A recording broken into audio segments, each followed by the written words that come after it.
భారత జాతీయోద్యమం ముఖ్యమైన ప్రాక్టీస్ ప్రశ్నలు. ఇండియన్ నేషనల్ కాంగ్రెస్ స్థాపన సమయంలో బ్రిటిష్ గవర్నర్ జనరల్ ఎవరు? లార్డ్ డాఫ్రిన్. అయితే ఇండియన్ నేషనల్ కాంగ్రెస్ను 1885లో స్థాపించారు. బ్రిటిష్ పార్లమెంటుకి ఎన్నికైన మొదటి భారతీయుడు ఎవరు? దాదాబాయి నౌరోజీ. అయితే బ్రిటిష్ పార్లమెంటుకి ఎన్నికైన ఈ దాదాబాయి నౌరోజీ లిబరల్ పార్టీ తరపున ఎన్నికయ్యాడు. మరియు ఇతన్ని grand old man of India అని కూడా పిలుస్తారు. బాల గంగాధర్ తిలక్ కేసరి పత్రికను ఏ భాషలో ప్రచురించాడు? మరాఠీ. మరియు ఈ పత్రికతో పాటు మహారాఠా పత్రికను కూడా ఇంగ్లీష్ భాషలో ప్రచురించాడు. బెంగాల్ విభజన ఏ సంవత్సరంలో రద్దు చేయబడింది? 1911. మరియు బెంగాల్ విభజన 1905లో జరిగింది.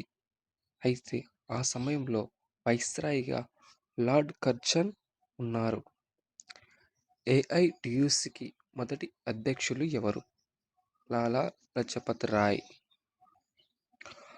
లాలా లజపత్ రాయ్ని పంజాబ్ కేసరి అని కూడా పిలుస్తారు. అభినవ్ భారత్ సొసైటీ ఎవరు స్థాపించారు?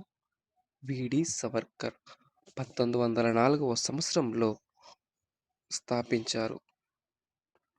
1938 హరిపుర ఇండియన్ నేషనల్ కాంగ్రెస్ సమావేశానికి అధ్యక్షత వహించినది ఎవరు? సుభాష్ చంద్రబోస్. మరియు 1939లో త్రిపురి సమావేశానికి కూడా అధ్యక్షత వహించారు సుభాష్ చంద్రబోస్.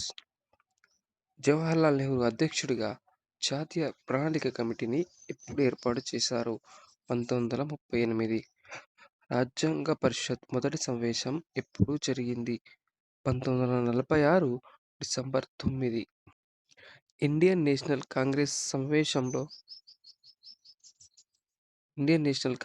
పాల్గొన్న రౌండ్ టేబుల్ సమావేశం ఏది?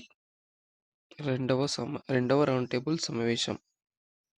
ఈ రెండవ రౌండ్ టేబుల్ సమావేశానికి గాంధీ ఇర్విన్ ఒడంబడిక తర్వాత గాంధీ ఈ యొక్క రెండవ రౌండ్ టేబుల్ సమావేశంలో పాల్గొన్నారు. గతంలో అడిగిన ఇండియన్ నుంచి కొన్ని ప్రశ్నలు. విడి సవర్కర్ స్థాపించిన రహస్య సంస్థను ఇలా పిలిచేవారు? అభినవ్ భారత్ సొసైటీ.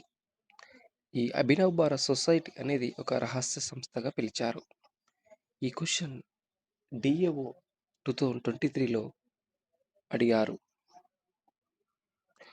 మరియు డిఏఓ ఎగ్జామ్లో అడిగిన మరో ప్రశ్న. మహాత్మా గాంధీ లండన్లో ఈ క్రింది ఏ రౌండ్ టేబుల్ సమావేశాల్లో పాల్గొన్నాడు అని డైరెక్ట్గా అడిగాడు. ఆన్సర్ కేవలం రెండవ రౌండ్ టేబుల్ సమావేశం.